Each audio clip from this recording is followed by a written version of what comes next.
Olá, queridos escolinautas, Q3, matando a saudade de vocês. Desde há um mês aqui que eu estou dando folga para todos vocês, hoje de volta, mas também o tema e a convidada é muito especial, mas eu quero, antes de falar da convidada, apresentar e trazer aqui nossa querida âncora Sandra Lanza, que ancorou esse período, hein, Sandra? Oi, Mar! Seja bem-vindo em nome de todos os escolinautas, que bom te ver aqui. Bom dia, boa tarde, boa noite a vocês, escolinautas, que estão com a gente, seja aqui na AltV, seja no Videolog, o programa está no ar, fiquem com a gente.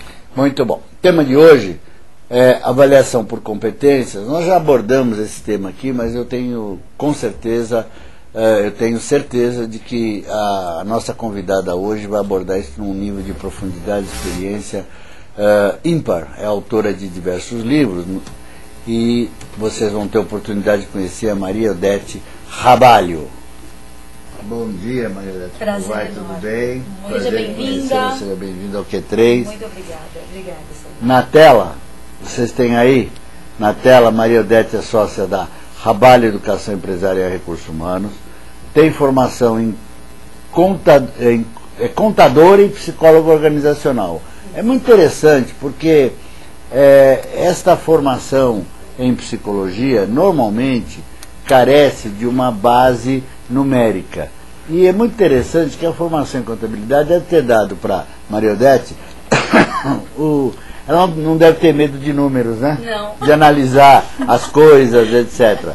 E é muito interessante porque quando eu fiz meu pós-graduação lá no meu mestrado, o professor Silvio Borges dos Reis falava muito uma coisa. A gente estava fazendo mestrado em marketing lá na USP, mas ele falava assim: gente, nós de marketing gostamos de criar índices, números, etc., cada vez mais novos números.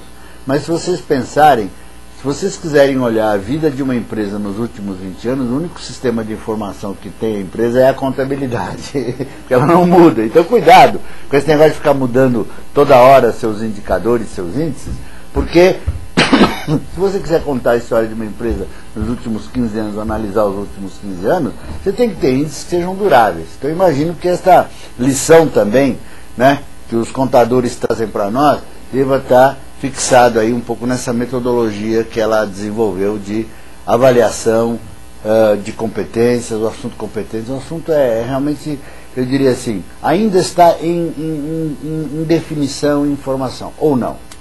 Sim, como é um processo dinâmico, estará sempre em aperfeiçoamento. E nós temos avaliação, como era realizada no passado, nós percebemos que não funciona nos dias de hoje. Por quê? Porque são contextos diferentes que exigem... Mudou o contexto, mudou a metodologia. Bacana, isso mesmo. Aliás, também, Maria Odete está trazendo uma coisa assim: mudou o contexto, mudou a metodologia. Por isso que quando nós criamos o Q3 são os 3 domínios da qualidade, da gestão. São as metodologias, o outro são as mitologias no sentido de valores e crenças, e o terceiro é a ecologia no sentido de contexto. Portanto, esses 3 fatores definem a forma de gerir uma empresa: é o contexto, o ambiente, as ferramentas que utilizam e quem as dirige. Quer dizer, os mitos, né? Quer dizer, as mitologias. Então, é diferente uma TAM com o Rolim e depois dele, é diferente uma Serasa com o Elcio depois dele, e assim por diante. Então, nós tivemos a oportunidade de participar muito de perto dessas gestões, então a gente sabe muito bem o peso, não é? Não só de uma liderança, mas de uma mitologia bem implantada, de uma cultura bem sólida e sedimentada. Mas hoje eu vou deixar aqui um pouquinho agora a Maria Odete falar para a gente, porque é interessante. Ela falou antes e agora. O que era antes? Como começou essa questão de avaliação de competência, avaliação de desempenho, GPO e coisas assim por diante? Conta um pouquinho dessa história e em que tempo você está situando isso. Ok. No Brasil, por exemplo, década de 70, 80, quando nós tivemos aquele boom da gestão de qualidade, nós tivemos modelos muito expressivos de avaliação, que não era ainda por competências, mas avaliações que estavam focadas em produtividade, em premiar quem alcançava índices de produtividade. Era mais uma avaliação de desempenho, né? Avaliava-se muito o desempenho, avaliação de desempenho. Avaliava os fins e não avaliava os meios. E premiava, atingiu o objetivo, atingiu a meta, era premiado. Muitas empresas que ficaram viciadas nesse modelo de avaliação, hoje, num contexto diferente, onde nós estamos em busca de uma ferramenta de desenvolvimento de competências e estamos implantando a avaliação por competências, sentem falta de, e as metas, e os objetivos? Dependemos das competências para atingir as metas e objetivos. Uma outra coisa que é muito forte também no mundo empresarial é que as avaliações dessa época estavam atreladas a prêmios, estavam atreladas a promoções, a reclassificações, e as pessoas viam a avaliação apenas como um prêmio. Será que eu vou ganhar minha avaliação inteira? Será que vai ter avaliação? A empresa não foi bem? Será que vamos ganhar a avaliação esse ano? Deixa de ser percebido como desenvolvimento. Era apenas uma ferramenta a mais para remunerar. Quer dizer, uma ferramenta para desenvolver. Estávamos vivendo a era pavloviana, né? Quer dizer, era o ratinho do Pavlov, que levava o choque, e aí ele tinha a sensação de recompensa, né? Exatamente. Então, punição e recompensa. Punição e recompensa. Aliás, tem um autor, que eu não vou me lembrar agora, mas um jovem autor que veio, ele está ligado a Harvard, que tem um livro muito interessante, fala Punido pelas Recompensas. Ele foi até um livro traduzido aqui no Brasil pela professora Cecília Bergamino, professora lá, nossa querida mestra lá da GV, e exatamente isso, e ele aborda isso, punido pelas recompensas. Como é que às vezes um sistema de recompensas gera uma punição, né, no sentido de não ser exatamente aquilo às vezes que as pessoas querem, não é? Muito bem, então você está falando que no início houve um boom muito grande. Eu me lembro que até a ferramenta que se usava muito, né, nessa época era o GPO, Gerência por Objetivos. E se falava gerência por objetivos, esses objetivos tinham que ser mensuráveis, etc. Objetivos que depois chamou de SMART, né? Objetivos que sejam mensuráveis, que sejam específicos, etc, etc. E realmente você tem muita razão, porque nem todo mundo consegue ter uma régua, né, comparável, não é? Quer dizer, era sempre aquele negócio. Bom, o pessoal de vendas tem a sua régua, ok. Mas e o pessoal de apoio? E o pessoal da contabilidade? O pessoal de finanças? Né? Que régua é essa? E aí como é que veio essa mudança? E assim, além de tudo isso, o mais grave é que nós não tínhamos globalização nessa época. Sim. Então muita empresa que nessa época tinha este orçamento para premiar aqueles que tiravam os índices mais altos na avaliação, hoje não tem mais. Sei. Então a desmotivação acaba sendo muito grande. Hoje nós ainda temos empresas que lá, quem tirou entre 4,5 e 5 recebe um prêmio. Sei. Então eles vão lá e moldam, abaixam o grau da avaliação porque não tem mais o prêmio para oferecer. Nós temos grandes empresas multinacionais que o gestor da área precisa escolher quem ele vai premiar, porque não tem mais o orçamento para premiar todos.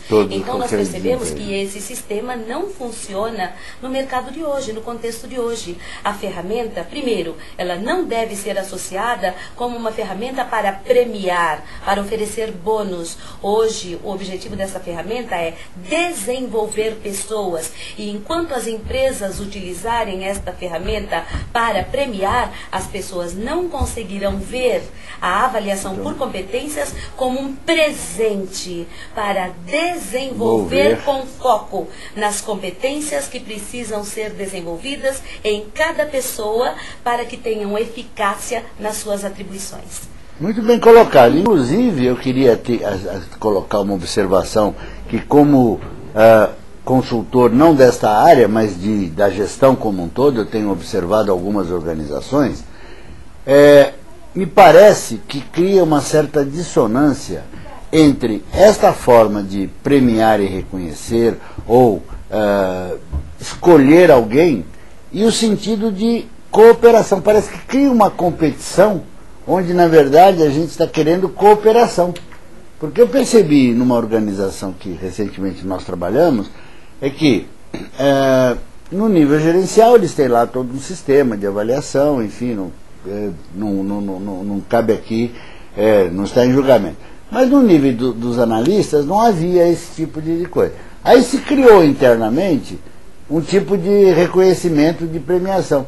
E aí eu falei, escuta, onde é que está a questão da cooperação? Vocês estão criando uma competição entre os analistas, que aí cada um quer ver o seu projeto, está dentro dos indicadores, está cumprindo coisa, e às vezes em detrimento de outros projetos, ou do projeto de outro. Então, quer dizer, você às vezes cria uma competição onde deve haver cooperação. E a empresa é competitiva para o mercado quando existe cooperação interna e todos trabalham pelos mesmos objetivos.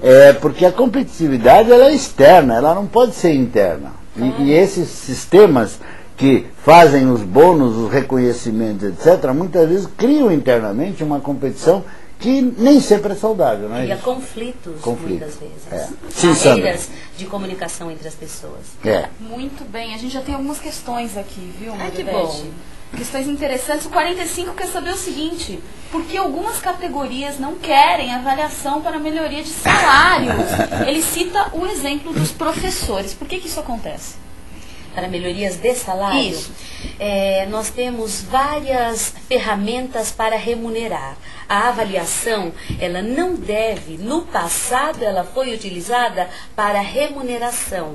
Hoje a avaliação, nós estamos salvando, ela não pertence mais à área de remuneração, ela pertence à área de desenvolvimento. O objetivo da avaliação é desenvolver perfil de competências técnicas e comportamentais das pessoas. Ela não deve, estamos buscando quebrar esse mito de que a avaliação seja associada com remuneração. Na empresa pública, isso é lei. É legislação e não pode ser modificado. E nós criamos a solução para a empresa pública também. Então, nós temos uma avaliação de desempenho para que cumpra a legislação e seja atrelada à remuneração, à reclassificação, promoção vertical, horizontal, etc. E uma avaliação por competências apenas para desenvolver pessoas. A avaliação por competências só existe porque nas empresas existem pessoas e porque a empresa depende das pessoas para fazer resultados, depende das competências das pessoas. Então as empresas precisam saber investir no desenvolvimento de competências para potencializar os seus resultados. Olha, interessante. Aqui, o 45 complementa a questão, mas quem trabalha melhor não merece mais? Sim, merece mais, e a área de remuneração deve ter as ferramentas para isso. Não é a avaliação que vai cumprir esse papel. Avaliação de competência, é isso? Então vamos clarear um pouquinho essa questão. Quais são as ferramentas de remuneração que avaliam ou que são indicadas para identificar desempenhos superiores? Isso, cada empresa tem lá o seu plano de remuneração. Certo. E podem ser usadas até as competências técnicas para remunerar. Não é? Pode-se utilizar lá várias questões. Tem empresa que utiliza até mesmo tempo de empresa, mas tem muitas. Eu não sou uma especialista em remuneração, mas a área de remuneração cria os indicadores de remuneração para remunerar, para identificar quem tem, de acordo com níveis de especialização. Então, as pessoas que têm um grau, tem graduação, tem pós-graduação, tem MBA, tem mestrado, tem doutorado. Então, isso é uma das formas. Agora, a avaliação por competências é para desenvolver as competências para que a pessoa consiga. Ela quer chegar ao grau máximo da empresa, ela sabe quais competências técnicas e comportamentais devem ser desenvolvidas para investir no seu perfil e encurtar o tempo para atingir os seus objetivos. Quer dizer, o que a Maria Odete está falando é o seguinte: existem o que ela está indicando é que a avaliação de competência não é adequada e não é a ferramenta, não é a metodologia para fazer esses reconhecimentos e as promoções. Isso. Ainda que possa servir como referência de pano de fundo, não é isso? Isso. Para indicar, não há uma correlação direta. Maria Odete tem um extenso trabalho. Aliás, a Sandra aqui está com uma parte do seu trabalho. E tem gente perguntando, inclusive, Tiago, tem algum curso agendado para esse tema? Para esse ano, até o final do programa, a gente conta. Gente. E o Valdemar estava falando aqui dos livros, então, olha aí. Olha só, Valdemar, Poxa. Um livro. Avaliação por competências, ferramentas de remuneração ou desenvolvimento, muito interessante. Jogos para seleção. Com foco em competências. Com foco em competências. Com foco em competências. Gestão por competências, ferramentas para atração e captação de talentos humanos, muito interessante, eu li. E ferramentas de avaliação de performance com foco em competências, da editora Quality Mark. Esse é o livro. Parabéns, viu? De uma maneira muito esclarecedora o livro. Esse é o livro base? Esse livro, quer dizer, se eu tiver. Qual é o primeiro livro que eu devo comprar seu?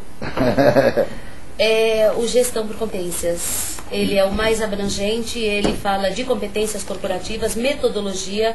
As empresas têm muita dificuldade para implantar as competências corporativas e muitas vezes fazem isso sem técnica, sem método nenhum. Sei. Então ele dá o passo a passo para encontrar as competências corporativas, ele fala de todas as ferramentas de seleção, o que fazer, o que não fazer, como mapear um perfil de competências de cargo ou função, entrevista comportamental com foco em competências. Olha, um tema técnico de uma maneira colocada muito simples, assim, muito didática, parabéns. E com, assim, mapeamento de competências é um mito no mercado, porque tem muita consultoria que leva o mapeamento pronto, mas não diz como foi. A empresa não sabe como se chegou naquela competência. E naquele grau, porque não inventamos grau, tudo sai da metodologia. Então. Aí nós temos desvendado o segredo, o pulo do gato da gestão por competências. Com muita clareza, com muita objetividade, focado nas atividades do cargo. Olha só, esses livros são maravilhosos. A Neide está dizendo pra gente. Faço faculdade, meus mestres adotam esses livros. Parabéns.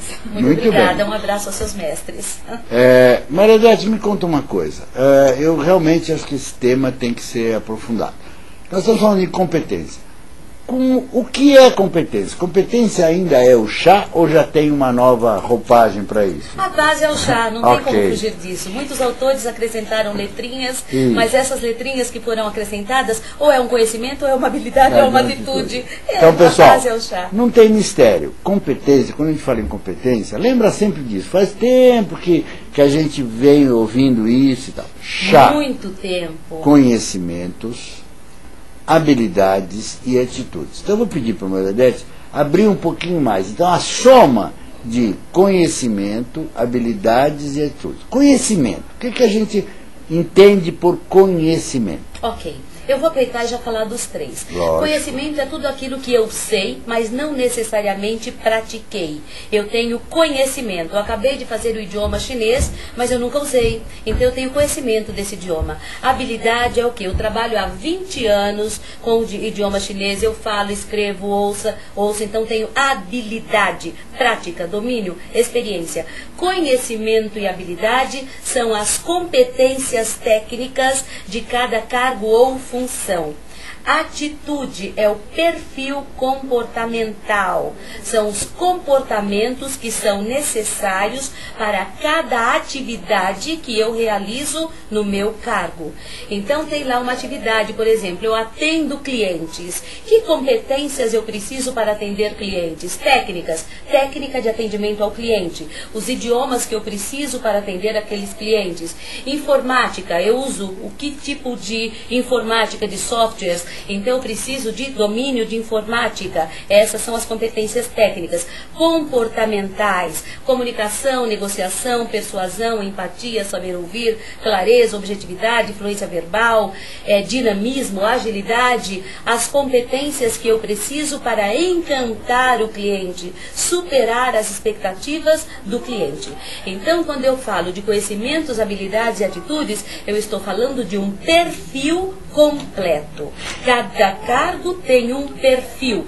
Cada pessoa tem o seu próprio perfil de conhecimentos, habilidades e atitudes. A empresa tem o desafio de ir em busca do perfil certo para as atividades certas, para que ela tenha bons resultados. Pois é, então, vamos falar um pouquinho sobre isso, que eu acho isso bastante importante. Então, temos também muitos jovens que acompanham o nosso programa e que podem se beneficiar com essa sua experiência. Hoje, a maioria das pessoas, quando pensam em progredir, elas sempre pensam em fazer mais um curso. Fazer mais um curso. Vou fazer um curso, agora vou fazer um curso, agora vou fazer um curso, vou estudar isso, vou... Ok. Isso está aumentando com certeza o nível de conhecimento. Certo. Habilidade é uma coisa que pouco tem se trabalhado. Eu tenho visto poucas iniciativas. Se a gente olha o que é oferecido, sei lá, 80% está em cima de conhecimento. Não é assim? 10% em cima de habilidades. Assim, é difícil você ver um programa, melhore sua habilidade no Excel, melhore sua habilidade, que sempre novas ferramentas, novas formas e tal. E habilidade é tão importante quanto conhecimento. Eu tenho visto situações, tenho presenciado situações, e nós trabalhamos desde empresas multinacionais até pequenas empresas, onde muitas vezes a habilidade supera às vezes até o conhecimento, não é? Principalmente quando você fala... tem o conhecimento dentro dela. Não é? Em atendimento ao cliente. As pessoas às vezes têm a habilidade de desenvolver esse relacionamento, mas muitas vezes até nem fizeram nenhum curso de neurolinguística, de atendimento, nem às vezes vem do contexto familiar, não é? Por exemplo, eu tenho um tio, sei lá, que é um excelente comunicador. Esse tio é meu tio herói, sei lá. Eu tenho nele uma referência, eu me pauto por ele, etc. Eu tenho um tio que é um procurador, desembargador de justiça e tal, e eu me pauto nele e tal. Então, existem habilidades que não obrigatoriamente são fruto de formação curricular, não é? São habilidades que às vezes são desenvolvidas. E aí não vamos aqui entrar no mérito se isso aí é behaviorismo, é fruto do meio, é fruto de genética, não sei. Mas existem habilidades, não é, que as pessoas têm, independente, às vezes, até de ter tido uma formação. Mas habilidade é tão importante, porque às vezes é a habilidade que permite você pegar um conhecimento e transformá-lo em algo que seja aplicável na empresa. Porque o que a gente também vê muito, né, Maria, são pessoas que saem dos MBAs achando que sabem tudo, e na verdade não conseguem desenvolver nada dentro da empresa, porque fica com aquele modelo tão hermético, tão fechado, que só ele entende, às vezes ele nem entende tanto, mas acha que entende, e não consegue passar para ninguém pode fazer uso daquele conhecimento, ou daquela ferramenta, não é? Então a habilidade é uma coisa que está eu quero trazer um pouquinho mais a habilidade como algo que é muito importante ser desenvolvida, e a habilidade não requer, vamos dizer assim, tanto investimento assim do ponto de vista financeiro e nem de tempo. Às vezes a habilidade é um desenvolvimento que você tem que fazer com você mesmo, né? Frente ao espelho, né? Refletir, conversar com colegas, ouvir um pouquinho o que falam de você, não é? E o terceiro elemento da competência é a atitude. Quer dizer, a atitude é algo também que eu tenho visto. A palavra atitude, a gente tem ouvido muito assim das modelos. Tem que ter atitude, tem que ter atitude. Como se isso fosse... no mundo da moda. Não é? Eu acho isso um desserviço à humanidade. A palavra atitude é muito genérica. Como se a atitude fosse ficar com aquela cara fechada, né? E ficar olhando para a câmera assim e achar que está enfrentando. Gente, isso não é atitude. Olha a minha atitude. Nós desdobramos a atitude, não é? E vamos nas atitudes específicas. E quando nós falamos de gestão por competências, nós trabalhamos em cima de cada atitude. Então, este cargo precisa de organização, planejamento, estratégia. Em que grau? Precisa de quanto em organização? Precisa de proatividade, empreendedorismo, visão sistêmica, visão estratégica, foco em resultados? Atitude tem nome. Mesmo liderança. Liderança genérico. Liderança positiva, negativa. Liderança treinadora, liderança desenvolvedora, liderança delegadora, motivadora, orientadora, estratégica. Então, nós vamos em busca das atitudes específicas que cada cargo precisa e que cada ocupante do cargo precisa desenvolver para atingir a expectativa do seu cargo. Gente, estou amando esse programa hoje. Pois é, eu também. Temos várias questões aqui em homenagem ao retorno do Valdemar. Nós temos aqui o livro Gestão por Competências, da editora Quality Mark, que no final do programa você vai ganhar.